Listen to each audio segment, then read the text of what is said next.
principio de tangente hasta que tengamos otra curva, PC. Esa longitud de recta se denomina entretangencia. ¿Y qué pasa en una curva inversa? En la curva inversa se elimina esa entretangencia y no hay. O sea que esa curva inversa cambia el peralte de la primera curva, y la siguiente curva puede mantener el mismo peralte o ir en el sentido inverso, ¿no? Entonces no tenemos entretangencia. No hay un proceso para ir cambiando. La entretangencia varía, depende de la velocidad. Normalmente yo manejo mínimo 30 metros de entretangencia, mínimo de 30 metros, ¿no? Entonces, que tenga entretangencia. Pero algunos libros pueden ver, y algunos docentes todavía explican sobre las curvas inversas o invertidas. Sí se usa, pero ¿en qué situación? Por ejemplo, a ver, ¿en qué situación usaríamos una curva inversa o invertida? ¿En qué tipo de obra, si quieren? ¿Alguien me puede decir? ¿Qué se llama? El de los trenes Inge, que se llama, en los rieles o no sé. No. En las líneas del ferrocarril, no. Sí. No. Tiene que ser en una cosa que puedes cambiar y no le afecta. O sea, esos cambios rápidos, bruscos. O sea, es en un canal de riego, por ejemplo. Un canal de riego, un oleoducto, una tubería. O sea, puedes cambiar, lo cambias de sentido. O sea, todo lo que es así, tubería que es maleable, el agua, digamos, o el petróleo, que se adecua fácilmente. En cambio, en carreteras no es aconsejable porque necesitas una longitud para cambiar el peralte, ¿no? O sea, para ir corrigiendo. O sea, cambias el peralte, de nuevo vuelves a colocar el peralte. En cambio, cuando es una curva inversa, cambias el peralte y cambias de nuevo el peralte, ¿no? O sea, no hay una transición, por eso es que es más peligroso, ¿no? Pero si vas a baja velocidad, sí se puede hacer 10 kilómetros por hora, por ejemplo, y que yo les he dicho que no es aconsejable diseñar una carretera con 10 kilómetros por hora, tampoco con 20. Pero antes se ha diseñado, hace muchos años se ha diseñado con 10. ¿Y por qué antes se ha diseñado y ahora ya no conviene o no vale la pena diseñar con 10 kilómetros por hora? O sea, velocidad de 10 kilómetros por hora, velocidad de proyecto. ¿Por qué? A ver, ¿quién me puede decir si es que se le ocurre algo? ¿Por qué ahora ya no? Hoy 80 habían estado. ¿Por qué, digamos, actualmente no vale la pena hacer velocidades de proyecto muy bajas? 20, 10, es muy bajo.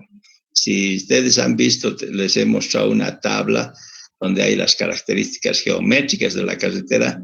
¿Cuál es la velocidad más baja para diseñar una carretera? A ver, velocidad menor, la menor velocidad, ¿cuál sería?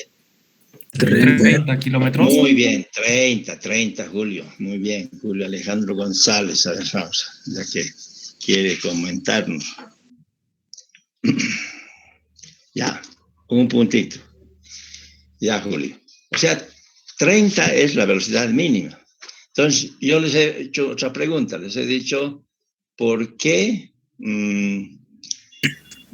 por qué antes se usaba velocidades bajas y actualmente ya no vale la pena? ¿Ah?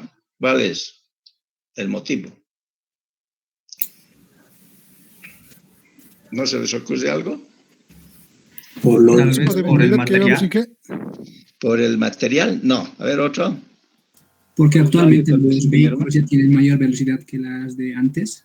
Muy bien, Gilbert Mendoza. Ese es el motivo. O sea, fíjense, cuando se inventó el carruaje sin caballos, que era el auto, entonces, ¿con qué velocidad se inventó? O sea, eras 10 kilómetros por hora. Esa era la velocidad de ese automóvil que actualmente llamamos, ¿no? Voy a anotar primero, Gilbert Mendoza. Y hay personas que quieren entrar y no, ya es pues fuera de hora. Mendoza. Ya. Segundo puntito, ya, Gilbert. Entonces, el motivo principal es ese. O sea, a medida que han pasado los años, los vehículos tienen mayor aceleración. Voy a desechar eso, ¿no? Entonces, lo que ocurre es que los vehículos han ido mejorando en cuanto a velocidad. O sea, tú tienes ahorita una velocidad, un vehículo y acelera ese rato, ¿no? Tiene velocidades bastante altas. Antes no, antes era más limitado. ¿Ya?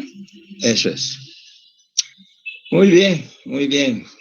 Entonces, vamos a seguir, ¿ya? ¿O tal vez quieren hacerme alguna pregunta? Me hacen nomás. Sí, ingeniero, tengo una duda. A ver, dime, Ludwig. ¿Con cuánta frecuencia o con cuánta, ¿cómo se llama esto? ¿Con cuánta frecuencia vio las curvas compuestas en los proyectos, ingeniero? Allá. Lo que pasa es, bueno, interesante la pregunta que me haces, ¿no? Por ejemplo, yo te podría decir, ¿cuántas curvas por kilómetro más o menos podrías tener? A ver, ya, esto es interesante, pues después te contesto, ¿no? O sea, pero vamos a partir de eso. De 1 kilómetro tienes, en terreno montañoso, digamos, ¿no? Entonces, ¿hasta cuántas curvas te permite en 1 kilómetro? ¿Cuántas curvas crees que pueden echar en 1 kilómetro? A ver, contéstenme si pueden. 4, ingeniero. 3. 4. No. Más.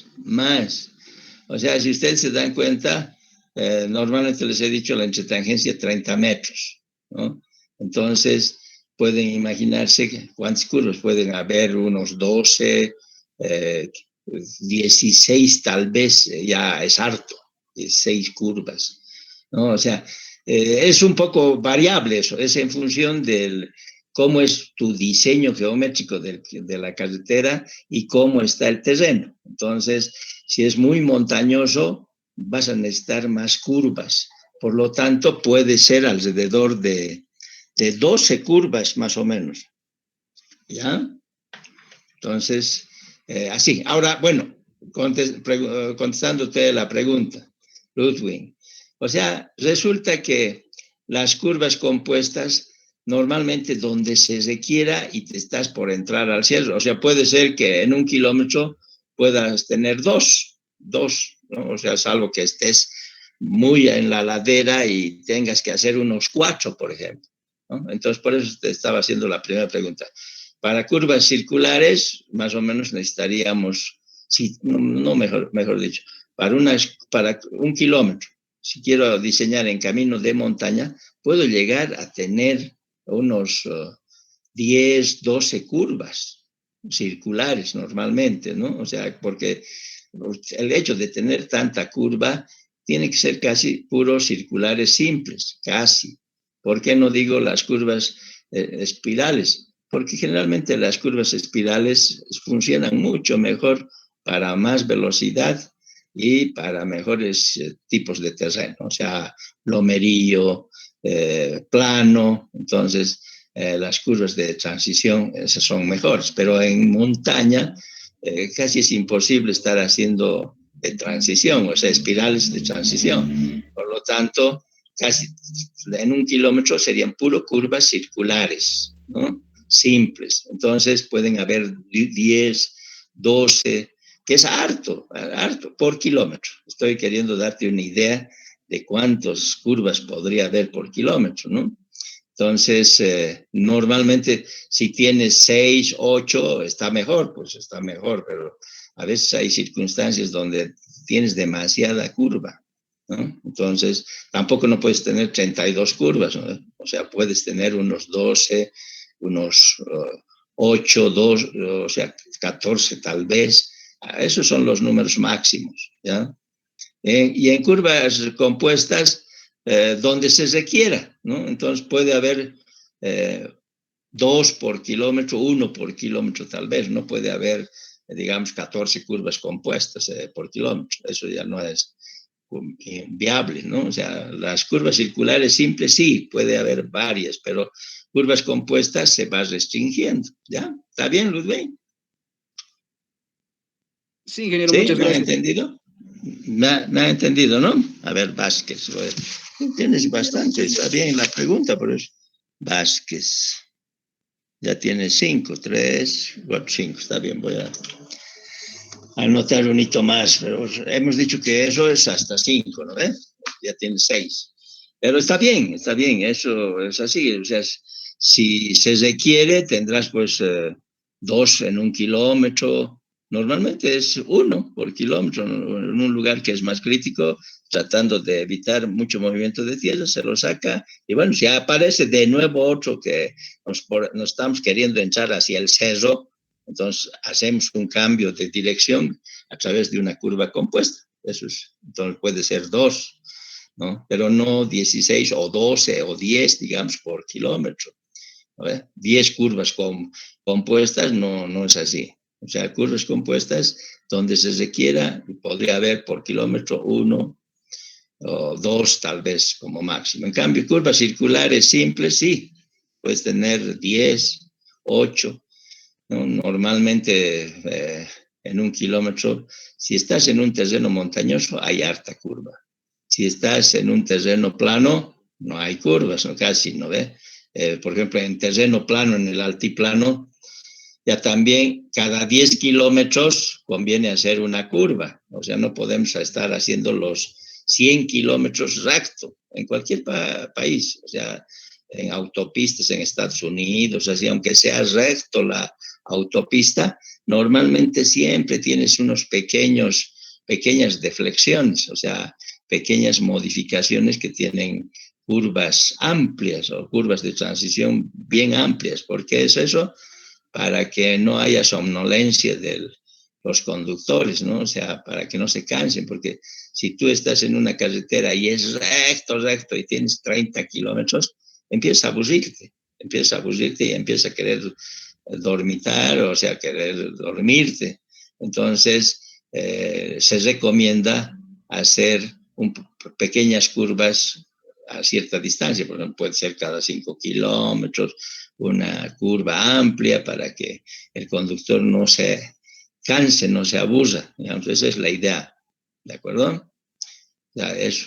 Ahora, también a veces aconsejan en los Estados Unidos, en las autopistas especialmente, que tengamos tramos de unos 3 kilómetros recto. 3 kilómetros recto. ¿Y por qué?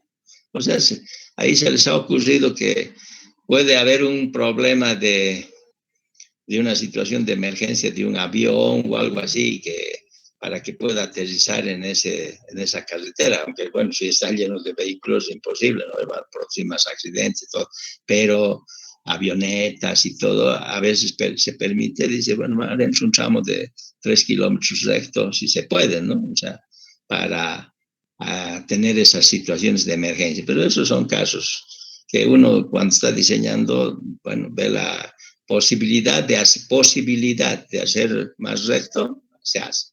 No se puede, no vamos a estar queriendo decir vamos a hacer 5 kilómetros recto para que por si acaso un avión, no tampoco, pero una idea les doy en el sentido de que en determinados diseños geométricos se busca hacer esas condiciones de tener 3 kilómetros en recto, ¿no? Pero si estás haciendo en un cerro, no puedes tener pues 3 kilómetros recto, ¿no? Ahí no se puede, o sea, es puro curvas y curvas. A ver, ¿quién conoce Guayani? Guayani Zapanani, por ejemplo, ¿no? ¿Quién conoce? ¿Nadie? ¿Dónde queda eso, Guayani? Eso sí saben dónde queda. No, tampoco. ¿Por dónde viven ustedes? ¿Por dónde viven? A ver. Guayani, no saben, no conocen. ¿Quiénes viven por Sacaba? Kilómetros, 8,5. ¿Qué dices, Héctor? Héctor Leonel, Kilómetro dime. 8,5. Muy bien, eso, correcto, muy bien. Muy bien, Héctor Leonel, muy bien. Valderrama, a ver, ¿dónde estás vos? Héctor Leonel, bueno, un puntito por participar, más que todo. Muy bien. Al kilómetro 8,5 más o menos. Entonces, si alguien quiere ir por ese lugar, hay un camino que va de Huayllani a Sapanani, Palca, Chayhuiri. Entonces, ¿qué es ese? Ese camino atraviesa la cordillera del Tunari. Lo que tenemos en la zona norte, eso atraviesa por ahí, por kilómetro 8,5, empieza a subir, empieza curvas, y vas hasta el kilómetro más o menos 18, con curvas y contracurvas así, y ahí llegas a Sapanani, se llama una poblacióncita chiquita, Sapanani. De ahí sigues y empieza a ver ya más, el camino es más plano, o sea, ya no es montañoso, ya es lomerío, entonces ya es más sin mucha pendiente, entonces sigues, Palca, y después sigues, 50 kilómetros más o menos, es Chayhuil. Entonces ya eso es, ven la diferencia, al empezar de Huayllani a Sapanani, 16 kilómetros es puro subida de la cordillera del Tunari. Entonces hay que ir subiendo, y es bastante peligroso, es bastante cesado con curvas, ¿no? Porque para subir la cordillera vas pues ladeando, vas de un lado al otro para ganar pendiente, así es que se va subiendo, ¿no? No puedes subir verticalmente, o sea, verticalmente si quieres subir sería una cabra, digamos, ¿no? Las cabras suben, y ustedes saben que cuando se muere el ingeniero de caminos para hacer una carretera, ¿a quién contratan? ¿A quién contratan? A ver, díganme. ¿Saben, no ven? ¿No? ¿No saben? Bueno, contratan a un burrito, pues. El burro es el que nosotros decimos, ese animal es más onzo y todo lo que ustedes quieran. Y el burro sabe ladear, o sea, va avanzando con calma de un lado para otro, para ir subiendo. Entonces, el burro es un animal que sabe ir subiendo con calma las pendientes, va avanzando. En cambio, la cabra te salta, ¿no? Es así, va subiendo verticalmente casi, ¿no? Porque es su forma de caminar, digamos, va trepando las montañas, ¿no? Entonces el burrito, en cambio, es el que ladea, que quiere decir, avanza poco a poco, va subiendo por un costado y vuelve para ir ganando pendiente y así se va subiendo. Por ejemplo, a ver, hago una pregunta más para empezar, para continuar. O sea, en carreteras principales, ¿cuánto es la pendiente máxima? En carreteras principales, digamos, en las vías fundamentales, digamos, en Bolivia, pongamos, ¿cuánto creen que es la pendiente máxima con la que debería diseñarse? Porque depende del tipo de vía, ¿no? Y del tipo de terreno, pero ¿cuánto creen que sería en las carreteras principales la pendiente máxima? ¿Qué? Juan Carlos. ¿Cuánto me has dicho, Juan Carlos? 8. Sí, está muy bien. Juan Carlos Choque, ¿no? Espérame, ahorita voy a choque. ¿Por dónde estás? Ya, Juan Carlos. Ya, un puntito. Ya, Juan Carlos. O sea, 8 has dicho. ¿8? Ingeniero, 10 para velocidades de 50 y 40 kilómetros por hora. Ya, Carlos Iván, a ver, vamos a ponerte, Carlos Iván Gutiérrez, yo les voy a decir después.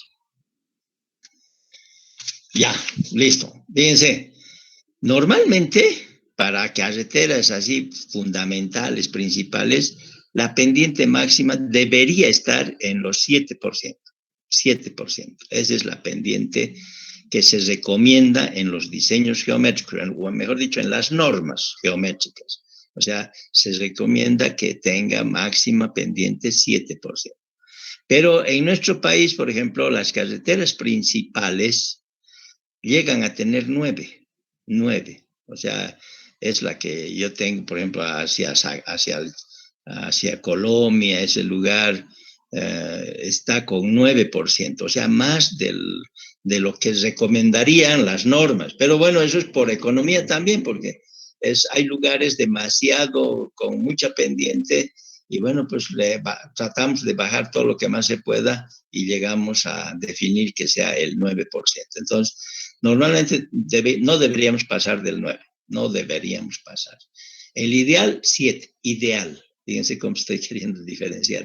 En las normas de diseño geométrico dicen carreteras fundamentales, pendientes máximas, a la velocidad. Bueno, la velocidad influye, eso sí, pero normalmente estamos queriendo generalizar, sería 7% la pendiente máxima. En los Estados Unidos, normalmente sus vías más importantes, su límite está en el 7%.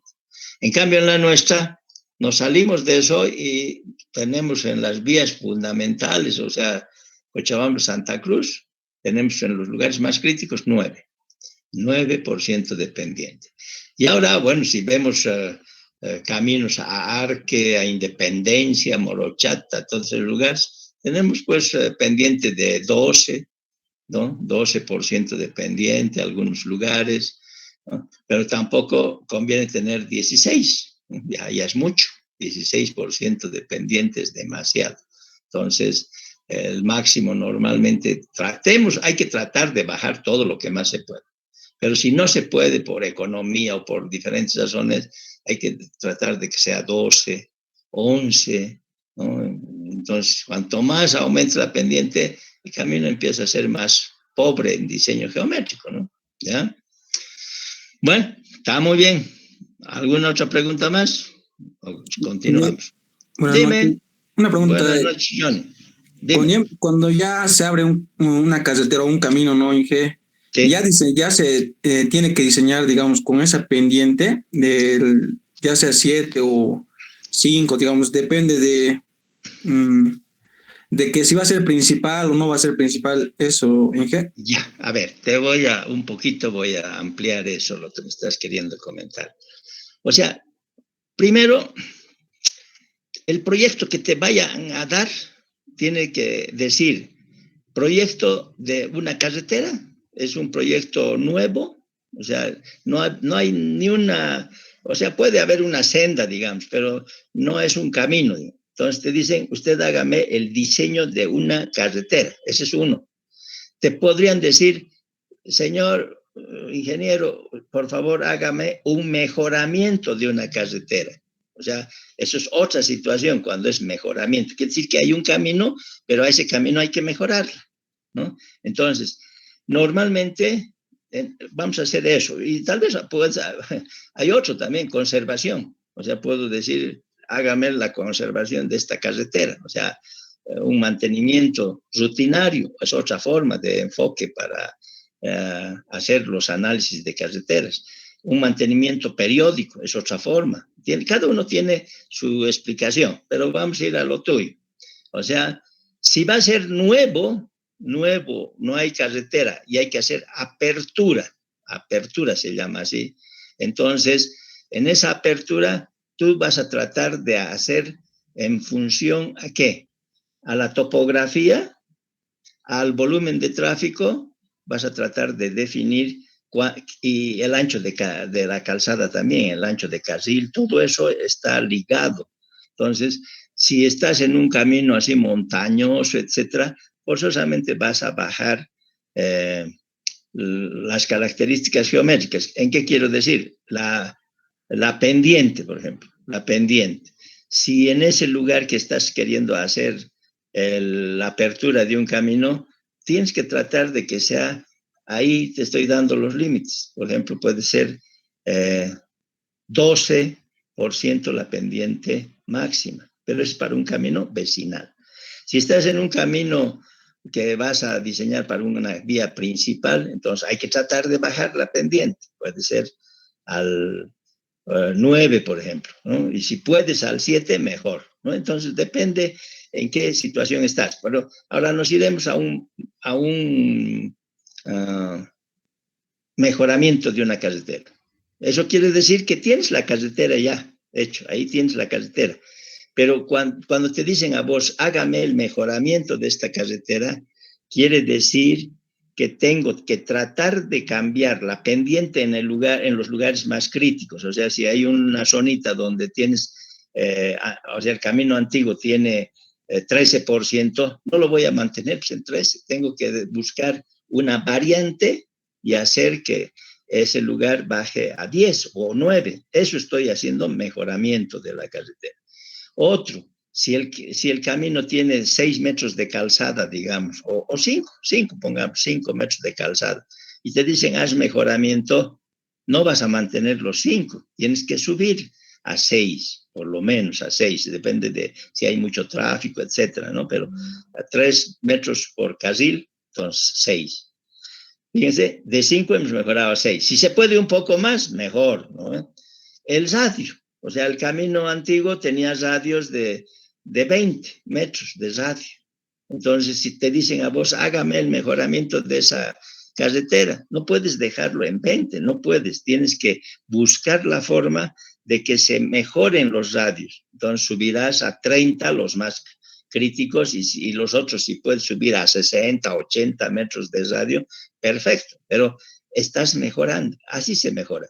Mejorar no es decir, bueno, sigue la misma carretera, le voy a poner ripio y listo. Eso no es mejorar. Mejorar es cambiar la velocidad de proyecto, cambiar el radio de las curvas, cambiar el ancho de la calzada o de los carriles, ¿no? O sea, queremos mejorar. Mejorar podría ser aumentar las bermas, porque el camino antiguo no tenía bermas. Entonces tú vas a hacer un mejoramiento, vas a poner 0,5 metros de berma para mejorar, ¿no? O sea, tampoco voy a poner 2,50. Si pongo 2,50 de bermas, eso es para autopistas, donde tienes mucho volumen de tráfico y algunos vehículos van a parar a los costados de la calzada para arreglar o por algún otro motivo. Entonces, en esas circunstancias, la berma puede llegar hasta 2,5. Si ustedes revisan su tabla que les pasé, características geométricas de la carretera, eso es lo que nos está dando idea de lo que hay que ir tratando de conseguir, ¿no? Entonces, los radios tienen que ser mayores, más grandes, ¿no? Para que tengas de esa forma mayor velocidad. Entonces, eso es mejoramiento, ¿ya? La otra es apertura. Entonces, depende en qué situación estás, habría que evaluar lo que tú me estás preguntando. Pero más o menos he tratado de entenderte y, bueno, pues, si tienes el camino, es un mejoramiento, no es una apertura de camino, mejoramiento. Entonces, ¿cómo se mejora una carretera? Se mejora una carretera mejorando el ancho de la calzada. O sea, generalmente ese camino debe tener 5, 5,50 o tal vez 6, ¿ya? Supongamos que tenga 6. Entonces, debemos subir a 6,50, por ejemplo, si se puede. O sea, sí se puede. No se puede, bueno, pues vamos a mantener los 6, digamos, por X o Z razón. Pero puede ser que ese camino sea de ripio o tal vez de tierra. Entonces, tenemos que mejorar. Quiere decir que debemos poner un empedradito o tal vez un tratamiento un tratamiento superficial, por ejemplo, doble, ya es una gran cosa para ese mejoramiento de ese camino.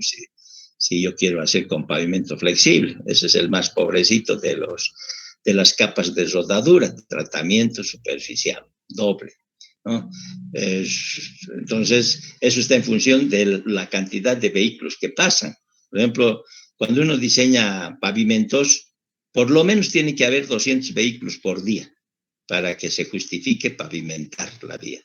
O sea, si hay menos de 200, no vale la pena. No vale la pena, o sea, no vale la pena invertir, o sea, es muy poco vehículo. Ahora, salvo que ese lugar, esa zona tenga muchos recursos y quieres pavimentarlo, bueno, es diferente eso, pero lo que normalmente ocurre es que tiene que justificarse con los volúmenes de tráfico y así recién se pavimenta, ¿no? O sea, si no conviene, digamos, ¿no? Hasta que tengas más volumen, porque ¿quiénes van a pasar? O sea, si tú, por ejemplo, lo pavimentas, ¿sí? Y apenas hay 50 vehículos por día, Entonces, ¿quiénes van a pasar? Generalmente los animalitos van a estar caminando por ahí, ¿no? O sea, no tiene una función principal. En cambio, si pasan 2.000 vehículos por día, ahí sí vale la pena pavimentar. O sea, también eso es importante. O sea, se pavimenta en función del volumen de tráfico. Vuelvo a repetirte, menos de 200 vehículos por día no se justifica pavimentar. ¿Ya? ¿Está bien? ¿O quieren algo más? ¿Está bien? ¿Sí? Sí, se entiende todo claro. Bueno, gracias, Johnny. Así. Bueno, continuaremos. Pero me gusta que me pregunten. Eso sí, yo les digo, quiero que participen, que no se me aburran, que estén contentos. ¿Ya? Bueno, vamos a comentar sobre las curvas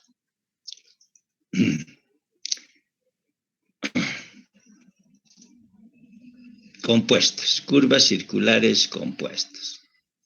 Entonces, para esto de las curvas circulares compuestas, quiere decir que tiene que ser una curva con 2 o más radios. Para que sea curva compuesta, tiene que tener 2 o más radios. Lo primero que tenemos que definir son los elementos que componen una curva circular compuesta. Lo primero, ¿no? Esto es en planta, ¿no ve?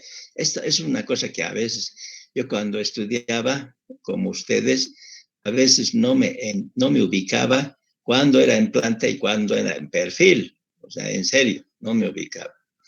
Ha pasado lunas para decir, bueno, ahora sí entiendo. Esto es en planta y es en elevación, ¿no? Entonces, todo lo que estamos hablando son curvas en planta, o sea, como si estuviera viendo desde el avión. Entonces, esta es una curva en planta, o sea, horizontal, no es vertical, son curvas horizontales, así general, ¿no? La curva circular simple es una curva horizontal. La curva circular compuesta es una curva horizontal, ¿no? La curva de espiral de transición es una curva horizontal, ¿ya? La curva inversa o invertida es una curva de transición, o mejor dicho, es una curva horizontal.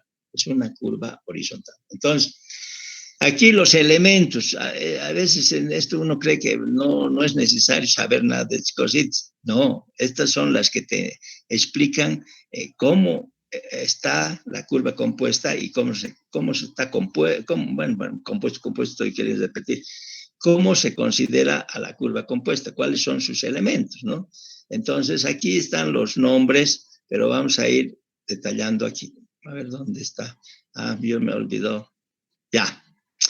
Aquí, por ejemplo, tenemos una curva compuesta. Anoche estábamos comentando, ¿no?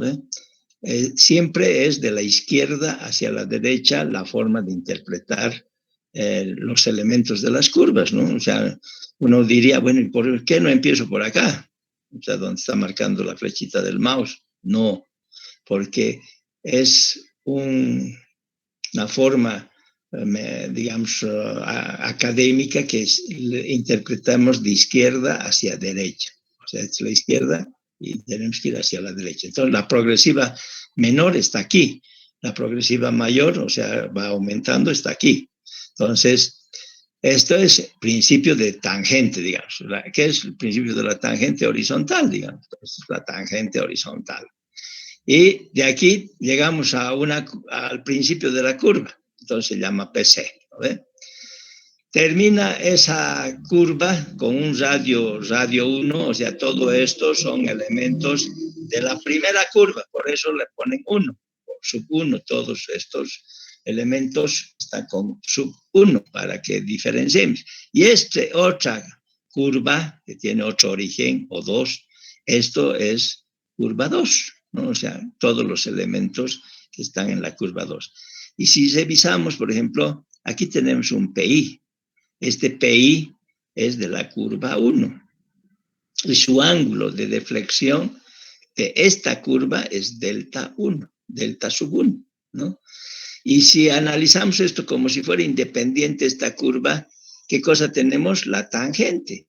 Esta tangente 1. Es como si nuestra curva sería una circular simple, nada más con un radiecito. Entonces, Esos son el elemento T sub 1. Pero el ángulo es este delta 1, no es este delta total.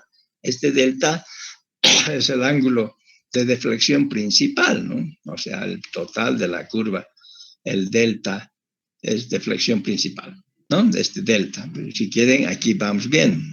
Aquí está, ángulo de deflexión principal, delta. El origen de la curva, aquí el 2 está considerando al que tiene menor radio. El 1 al que tiene mayor radio.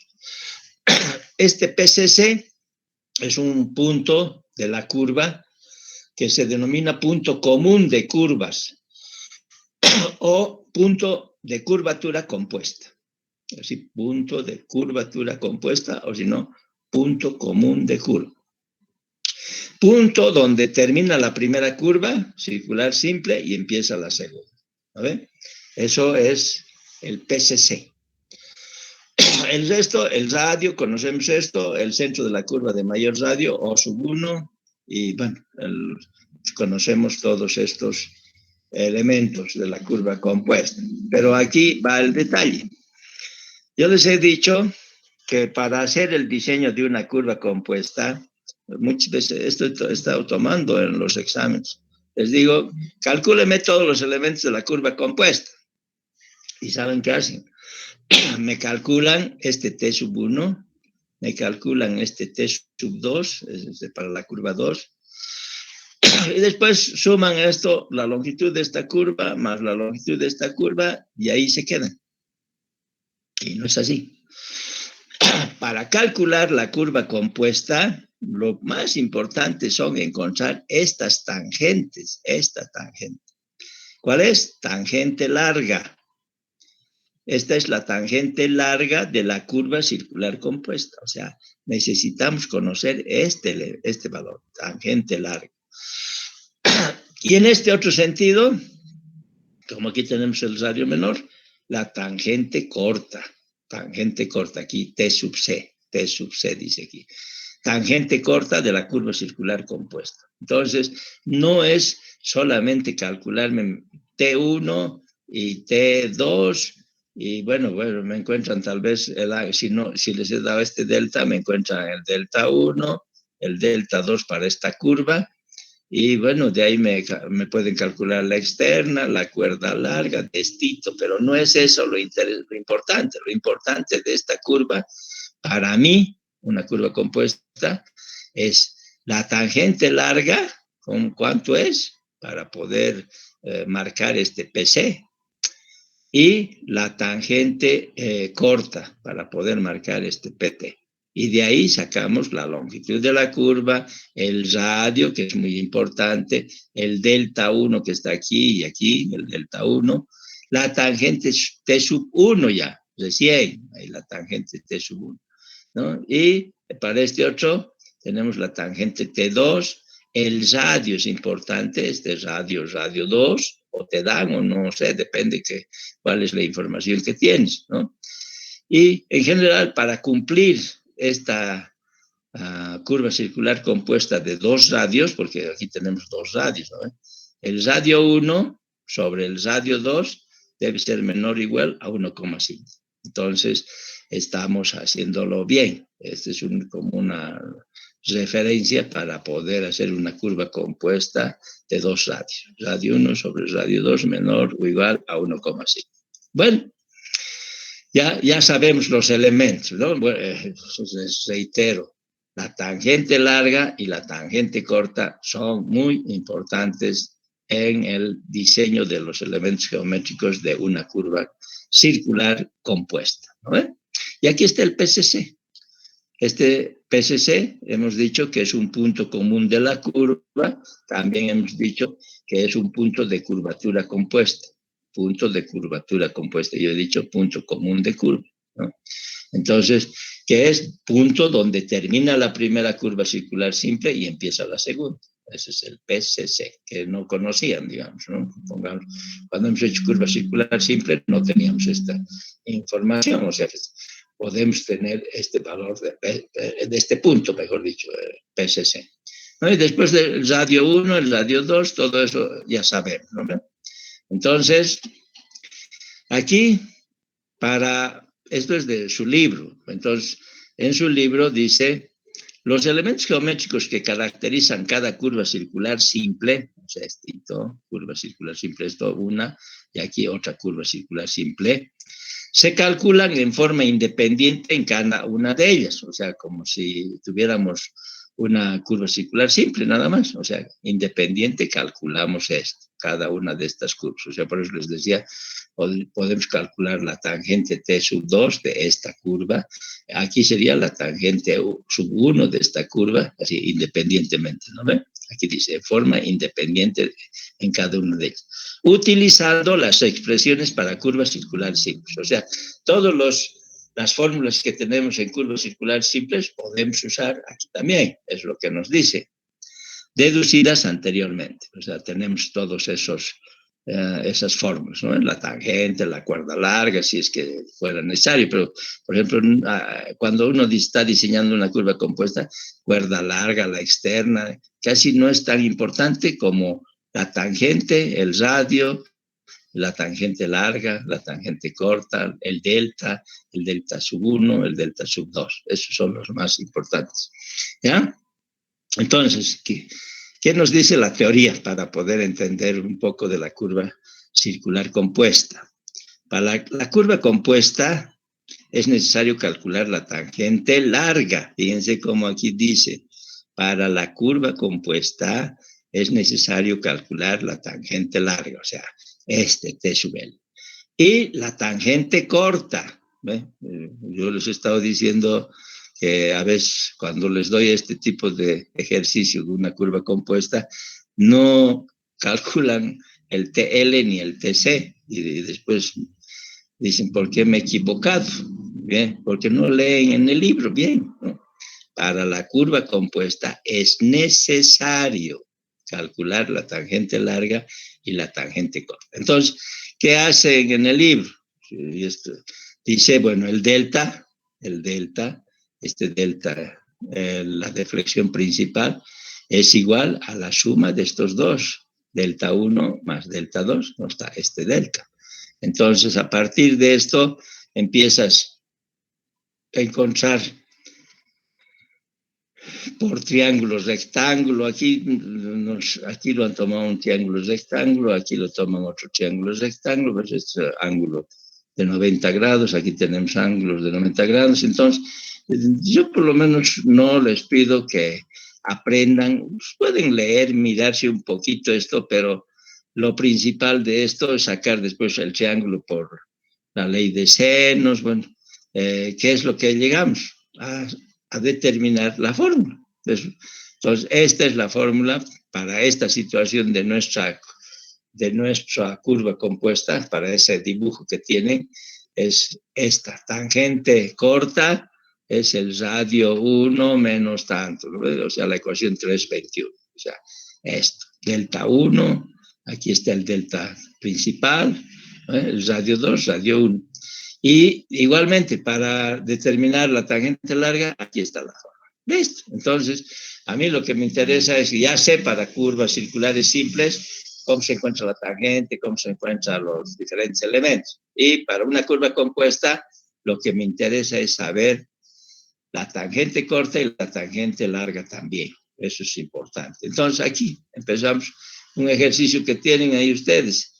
Dice elementos geométricos y deflexiones de una curva circular compuesta de dos radios.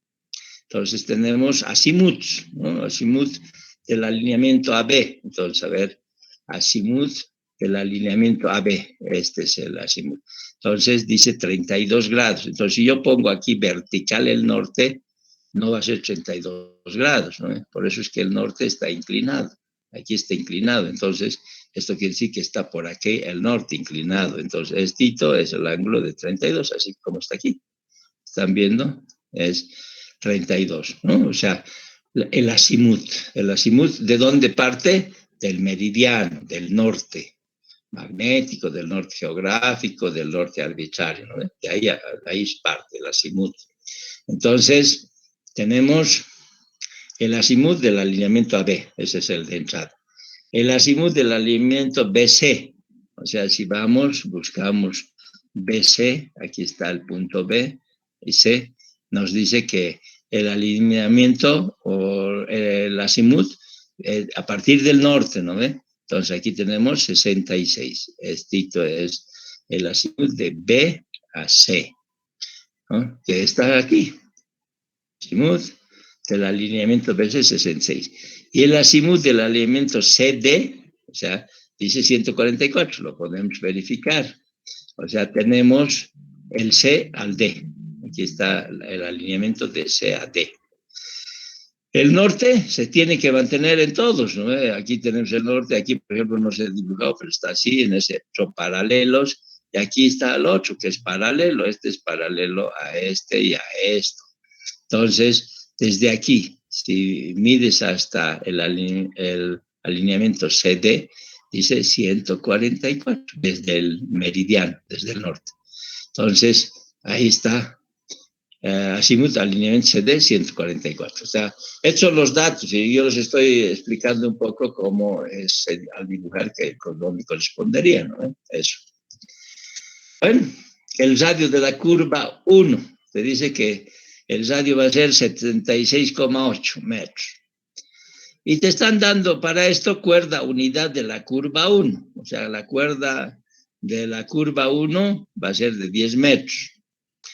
La cuerda unidad de la curva 2 dice, vamos a tener cuerdas de a 5 metros. O sea, quiere decir, por ejemplo, si ustedes se han dado cuenta que a medida que aumenta el radio, la cuerda va aumentando, ¿no? O sea, por ejemplo, este 5 quiere decir que tiene que ser menor a este radio, ¿no? O sea, el radio 2 va a ser menor. O sea, si chequeamos aquí, este es el radio mayor y este va a ser el radio menor, el radio 2. Por eso es que está con cuerdas de A. ¿Dónde está? De 5 metros. La cuerda 2 está con cuerdas de 5 metros. O sea, hemos dicho que cuando tenemos así radios relativamente pequeños, entonces tienen que ir bajando las cuerdas. En cambio, si tuviera un radio de 180, por ejemplo, no puedo estar trabajando con cuerdas de 5.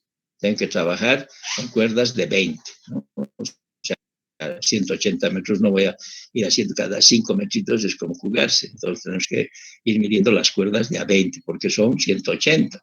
En cambio, aquí ya te está diciendo que la cuerda para la curva 2 va a ser de 5 metros. Se supone que va a tener un radio menor a este, ¿no? Eso es lo que te está queriendo decir. Hay que sacar, seguramente, aquí hay que sacar, porque ya no nos han dado el radio de la curva 2. Abscisa del PC, kilómetro 0 más 968. Distancia de B a C, te están dando esa distancia de B a C, 60 metros. Los tres alineamientos deben unirse con una curva compuesta de dos radios. Radio 1 mayor al radio 2, donde el tramo BC es la tangente común a las curvas simples. Entonces, esta es, a estas dos curvas, esta es la tangente común. Por eso está el punto común de la curva. Por ahí atraviesa. Listo. Ya tenemos la información y hemos tratado de dibujar, digamos, ¿no? O sea, este primero va a ser radio 1, el radio 2 va a ser menor radio, ¿no? Este es más radio, este es menor radio, y si ustedes se fijan, de este punto común, ahí tiene que ser el origen para la segunda curva, no puede estar este origen por acá, por otro lado, tiene que estar aquí. Si ustedes se van a ir fijando todos los diferentes tipos de curvas circulares compuestas, de 3 radios, de 4 radios, tienes que tener puntos así de origen que correspondan con relación en el radio, ¿no? O sea, este punto, por ejemplo, no puedo poner por acá, va a estar en este punto. Puede ser más aquí, pero en este radio de aquí, ¿no? Bueno, aquí está el PI, ¿no ves? Sabemos el PI, este es el PC y este es el PT. Entonces, ¿cuál es la tangente larga? La tangente larga está dada desde el PI hasta el PC. Entonces, del PC hasta el PI. Esta es la tangente larga. Y esta otra, desde el PI hasta el PT, la tangente corta. Aquí está la tangente corta. Y aquí hay otras letras más qué es lo que quieren hacer en este ejercicio, por si acaso, si estamos viendo aquí. Calculamos la tangente sub 1 de esta curva, con las fórmulas que tenemos para curva circular simple, ¿no ve? Pero podemos encontrar esta distancia, que la vamos a llamar X, ¿no? Entonces, haciendo esta tangente más esta distancia X, tiene que coincidir con T sub N. O sea, es lo que quieren aquí hacer la demostración. Y en este otro sentido, igual. Esta es la tangente corta. ¿Desde dónde abarca? Desde el PI hasta el PT, ¿no? Pero yo puedo sacar también esta tangente corta encontrando la tangente de la segunda curva más Y, que utilizamos por relación de triángulos o por la ley de senos, depende qué datos tenemos, ¿no? Eso es lo que aquí es para verificar. O sea, si esta fórmula hemos hecho bien o está mal, ¿no? Eso es lo que quiere. Entonces, ¿qué dice aquí? Calcular las tangentes larga y corta de la curva compuesta, ¿no? O sea, siempre les he estado reiterando. Para una curva compuesta, lo que vale son la tangente larga y la tangente corta, lo más importante. Y después dice las deflexiones de la curva compuesta, hacer el cálculo de las deflexiones de la curva compuesta, igual como hicimos en curva simple, es la misma idea. Entonces, aquí solución, la tangente larga y la corta, es lo que siempre les he pedido, eso es importante para cálculo de una curva circular compuesta.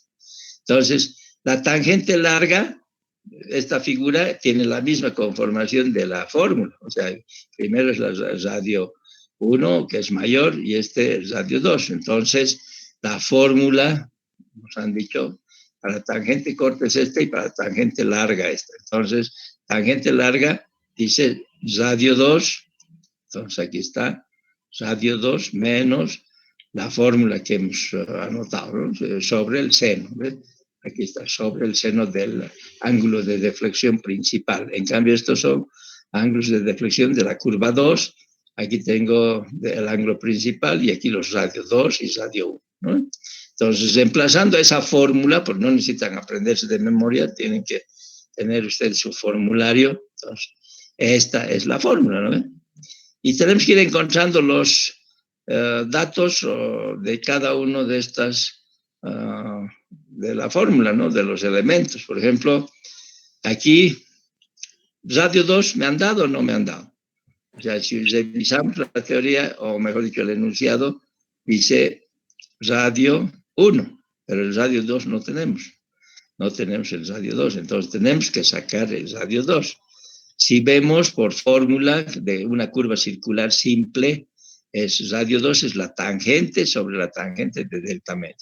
Pero en este caso, como este es el 2, entonces vamos a llamar T sub 2 esta partecita, ¿no? Tangente de la curva 2 sobre el seno o sobre la tangente, que tangente es la distancia, ¿no? T sub 2, la tangente o subtangente también a veces llama, dividido entre la tangente de delta sub 2, este es el delta sub 2, este ángulo, sobre 2.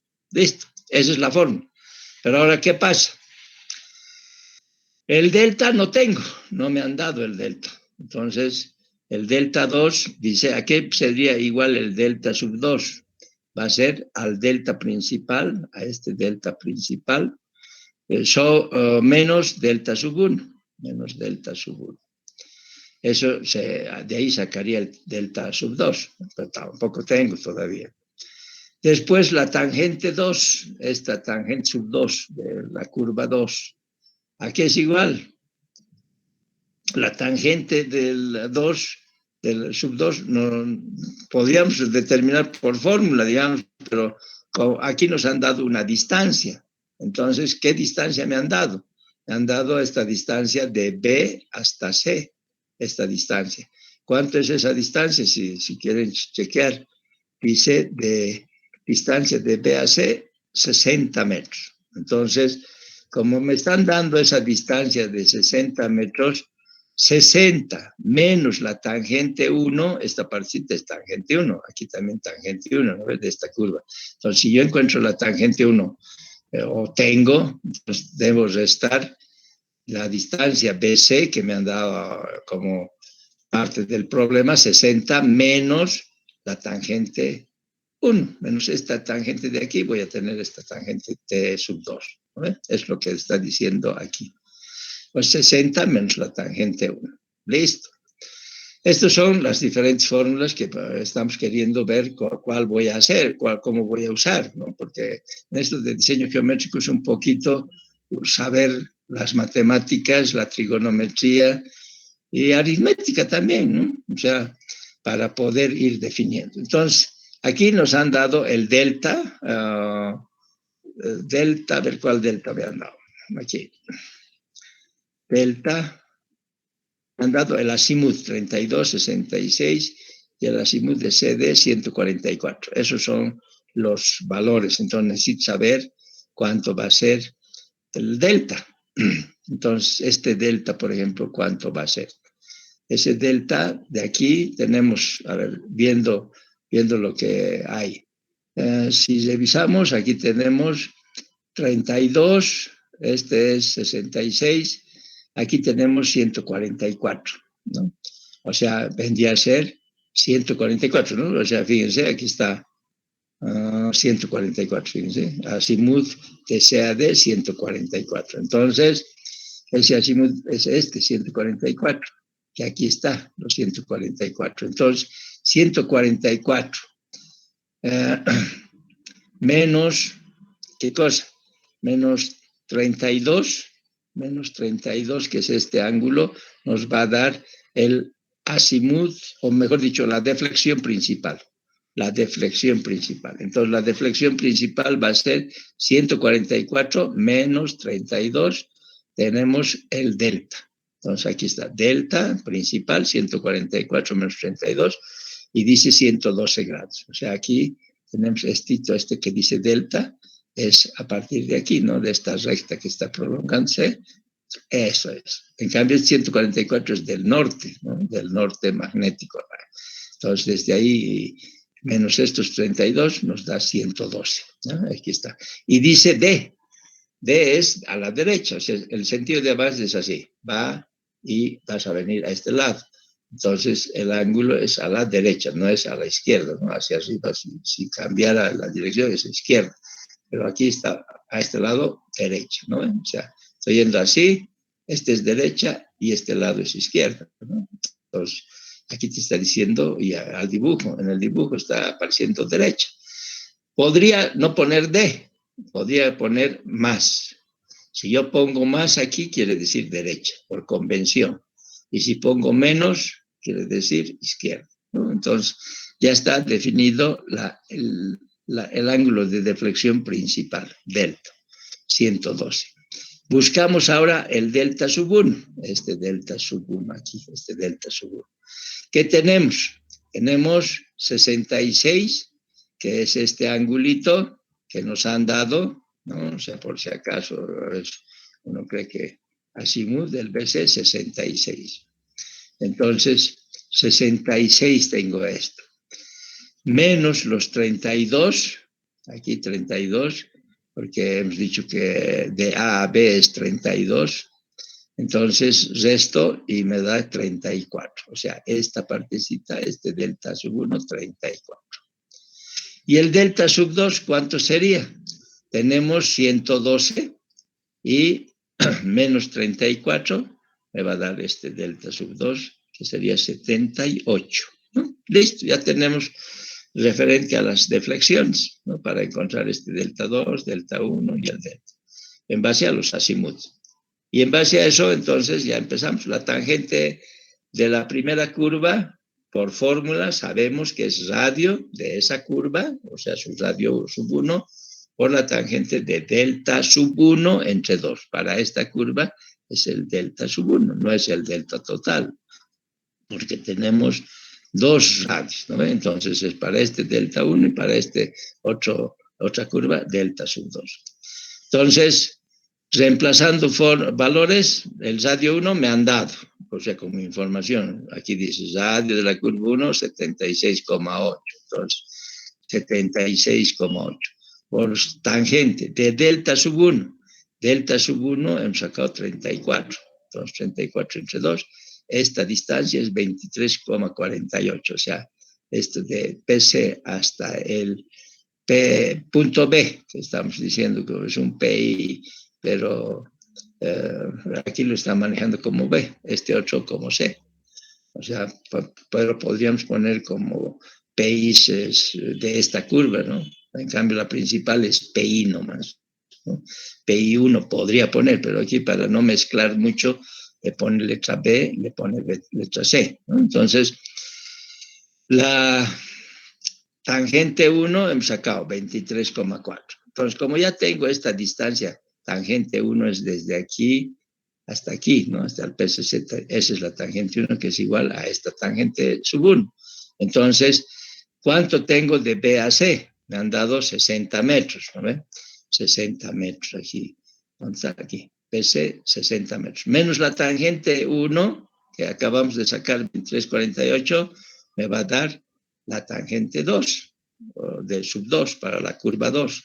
Entonces, 36,62. Esto mide 36,52, ¿no? Y de aquí del C al PT, 36,52 también, ¿no? Ya tenemos entonces las tangentes de esta curva y de esta otra curva. Vamos al radio. Del radio 1 nos dieron el dato, el radio 1. Ahora vamos a sacar el del radio 2. Ahora sí puedo usar el del radio 2. Radio 2 aquí es igual a la tangente 2. O sea, este T2. Ya hemos sacado ahorita 36,520. ¿Qué más? Dividido entre la tangente de delta sub 2. Delta sub 2 hemos sacado también, que es 78. Entonces, entre 2. Y el radio 2 es 45. Este mide 45. Este radio 1 mide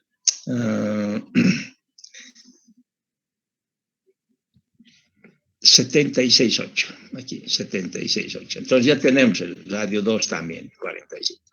Vamos al siguiente. Entonces, ahora sí puedo sacar la tangente larga.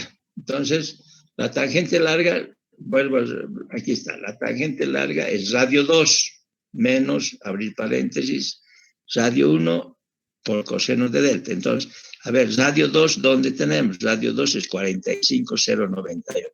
Menos, entonces aquí vamos a poner 45,098. Menos el radio 1, 76,8. Por el coseno. ¿De cuál coseno estamos hablando? Del coseno de delta, el principal. El coseno de aquí, delta, el principal, nos da 112. Entonces, tenemos 112, coseno de 112, ¿no? Y seguimos, más, dice, más, entonces vemos la fórmula, aquí dice más, radio 1 menos radio 2. Entonces, radio 1 era 76,8 menos el radio 2, 45. Entonces aquí está 76,8 menos 45. Por el coseno de ¿cuál delta? Del delta sub 2, que es 78. Entonces aquí ponemos 78 dividido, de acuerdo a la fórmula, entre seno de delta. Aquí está tangente larga, seno de delta. Entonces, seno del delta es 112. Sacamos la distancia 86,778. Leemos siempre hasta el milímetro. Entonces, hasta ahí no hacemos más decimales, por si acaso. Perfecto, ya hemos sacado la tangente larga. Ahora buscamos la tangente corta. Esta es nuestra fórmula que está demostrado en el libro, por si acaso, y aquí está, ¿no? La demostración, llegamos a este.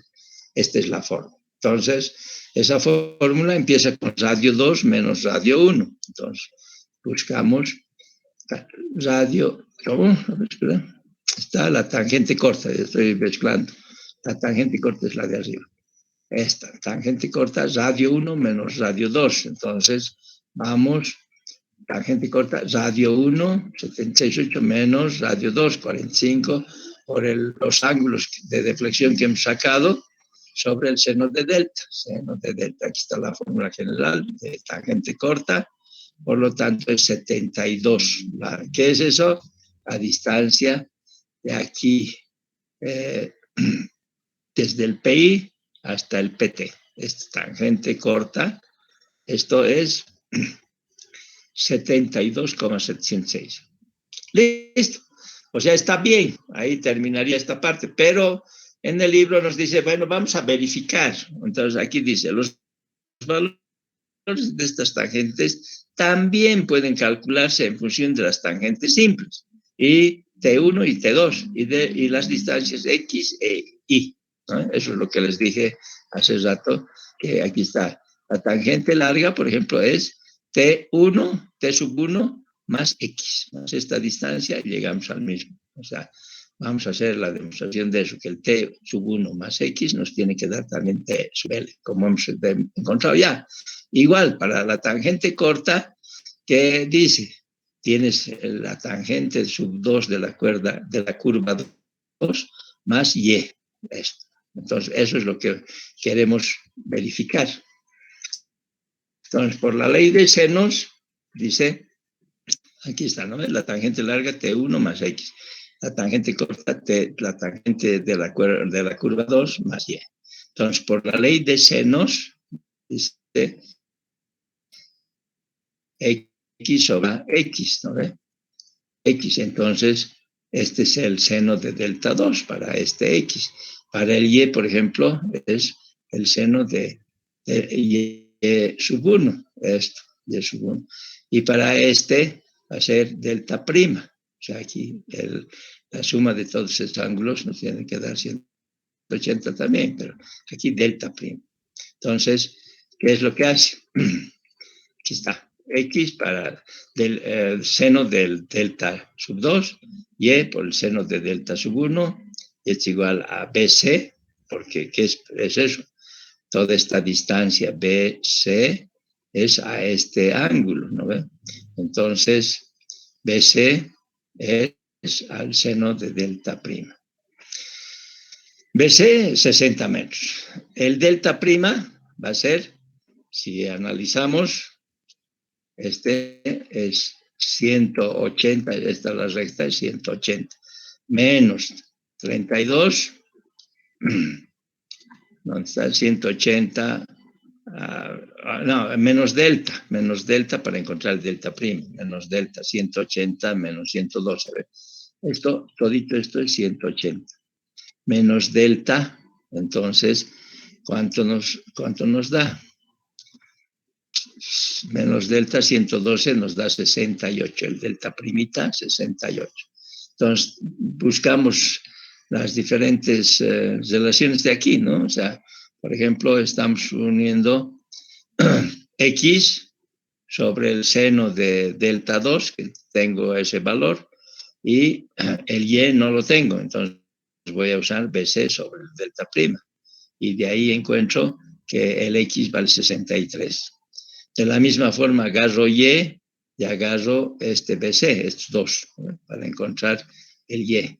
Y para encontrar el X agarro esto con este BC, ¿no? Este Y no, pues si no tendríamos dos incógnitas, ¿no ve? El X y el Y no conozco.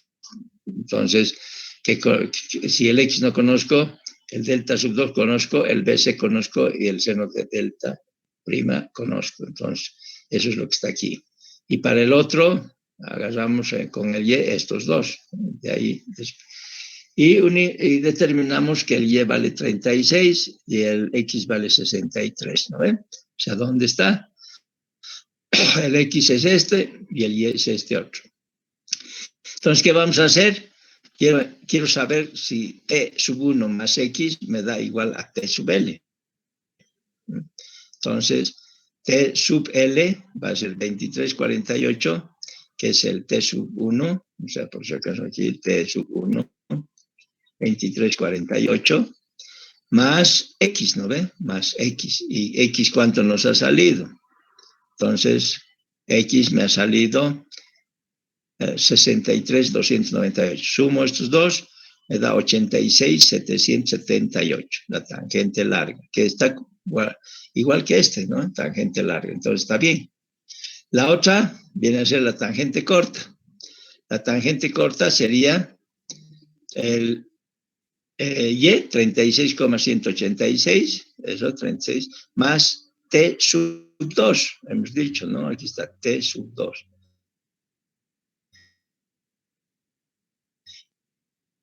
Y T sub 2 hemos sacado 36,52. Entonces sumo 36,52 más el Y, que era 36,186, y me da 72,706.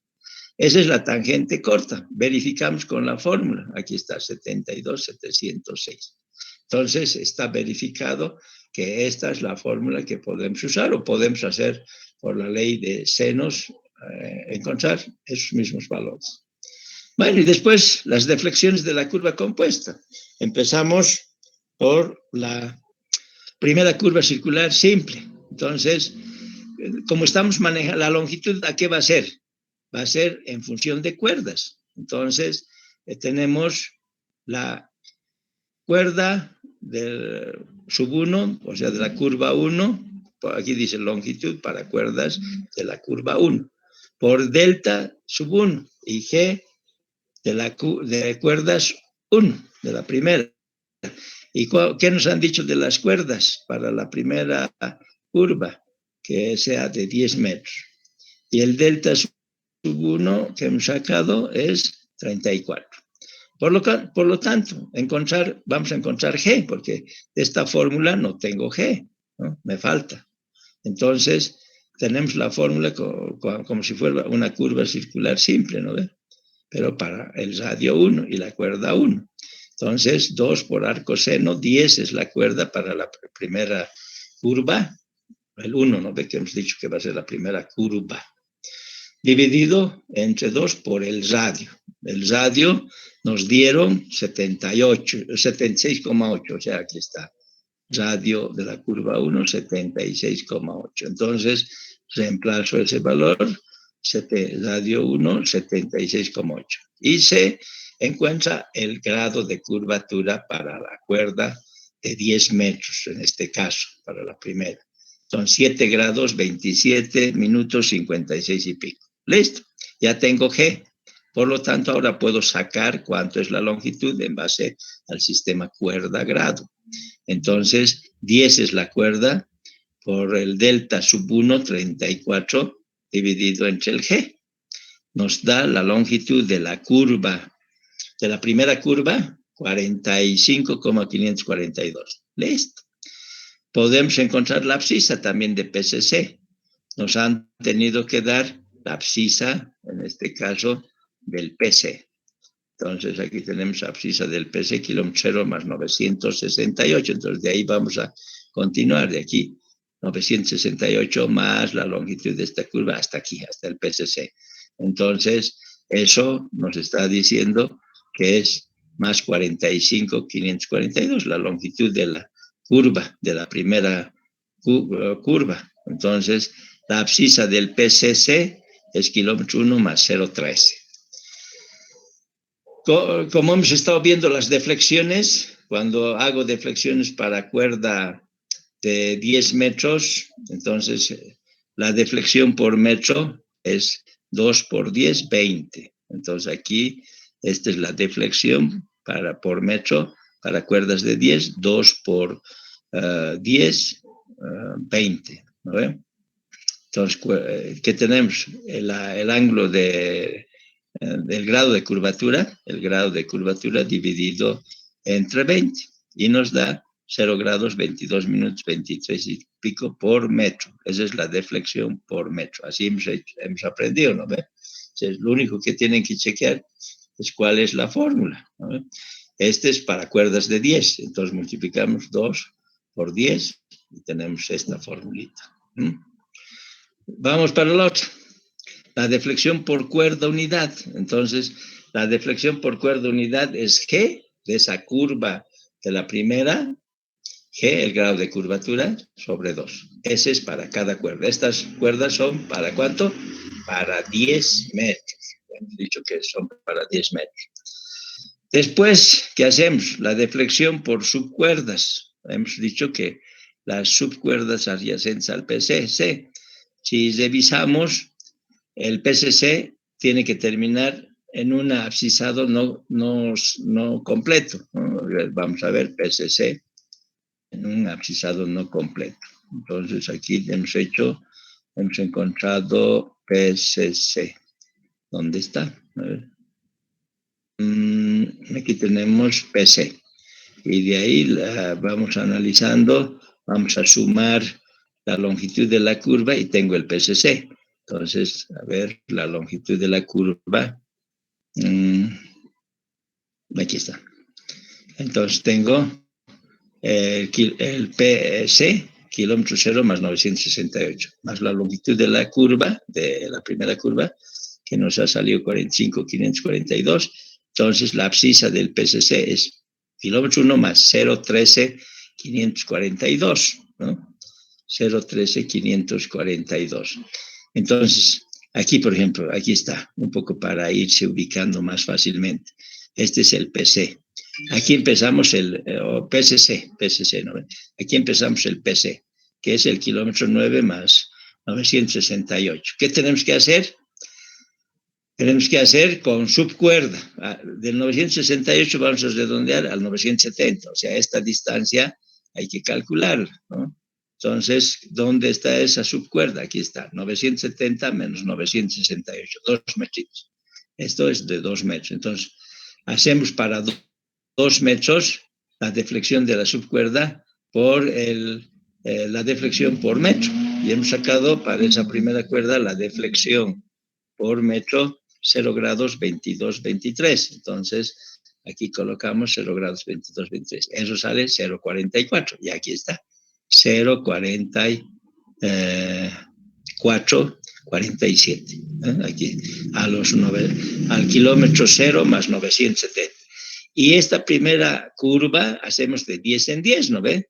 Entonces, 970, 980, 990, de 10 más, 1 kilómetro y 10 metros. Y el PSC, de acuerdo a lo que hemos encontrado, es el kilómetro 1 más 0,13, ¿no ve? PSC, ¿dónde está? Que vimos hace rato, PSC 1 más 0,13. Aquí está. Entonces, aquí colocamos 1 más 0,3. Como esto es abscisado, que no es completo, entonces vamos a redondear. Si pongo a 0,20, las cuerdas ya no guardan relación, porque nos están pidiendo que sea 5 la cuerda unidad. Entonces, aquí no puedo poner 20, porque de 13 a 20 va a ser alrededor de 8 o 7 y pico, ¿no?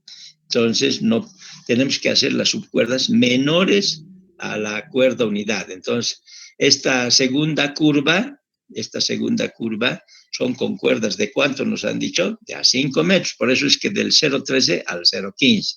Y de aquí de 5 en 5. Vamos viendo cuántos necesitamos.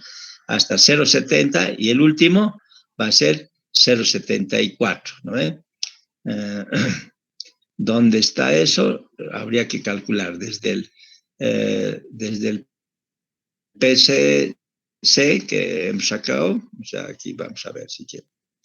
No está completo desde el PSC 1 más 0,13 y ahora encontramos cuánto es la longitud de la segunda curva, o sea, tenemos que sacar para la segunda curva y aumentando a esto nos dicen que sale esto, kilómetro 1 más 0,74, hasta aquí ya. Este es el PT, ¿no? Entonces, ¿qué hacemos? Calculamos las deflexiones, ¿no? Las deflexiones, empezamos la deflexión al PT, por ejemplo, terminamos al PT, son las deflexiones por cuerdas completas. ¿Cuántas cuerdas completas tenemos aquí? 11. Y por las subcuerdas, que son de aquí a aquí, una, y de aquí a aquí. Estas son las 2 subcuerdas. Entonces, sumando todo eso, nos da 38. La deflexión al PT, entonces, si usamos delta 2 entre 2, eso da aproximadamente 39, estaría dentro de lo correcto. Y aquí colocamos los elementos de la curva circular compuesta, ¿no? O sea, el delta 2, delta 1, radios, cuerda 1, cuerda 2, el grado de curvatura de la primera, de la segunda hay que encontrar y tener la longitud de la primera, de la segunda, la tangente 1, la tangente 2, la tangente larga, la tangente corta. Listo. Y con esto hemos hecho la cartera de localización de una curva compuesta de 2 radios. ¿De acuerdo? Entonces empecé de punto común de la curva compuesta, o de la curva, digamos, y el PT, principio de tangente. Y listo, tenemos un cálculo de una curva compuesta. ¿Entendido? Entonces, tal vez tienen alguna pregunta o algo. Ahí quedaríamos. ¿De acuerdo? Espero que más o menos se hayan ubicado viendo su libro si quieren. Y ahí faltaba más información para calcular la longitud de la segunda y el grado de curvatura en base a la misma forma. Y de eso, ahí viene el cálculo de las deflexiones y ahí termina ese ejercicio. Pero, ¿qué hemos aprendido? Que siempre en curva compuesta hay que considerar la tangente larga y la tangente corta, es importante. Y los elementos de cada una de las curvas, o sea, tangente sub 1 para la primera curva, tangente sub 2 para la segunda curva, sub radio 2 y así. ¿No ven? ¿Han visto? Bueno, vayan a descansar y vayan estudiando, ¿ya? Vayan haciendo ejercicios, por favor, hagan ejercicios hasta donde hemos avanzado. Entonces, después vamos a avanzar ya longitud de cálculo de una espiral de transición, ya también necesitamos el otro tipo de curva, ¿ya? A la siguiente clase. Bueno, ahí quedaremos. Hasta la próxima. Chao. Chao, chao.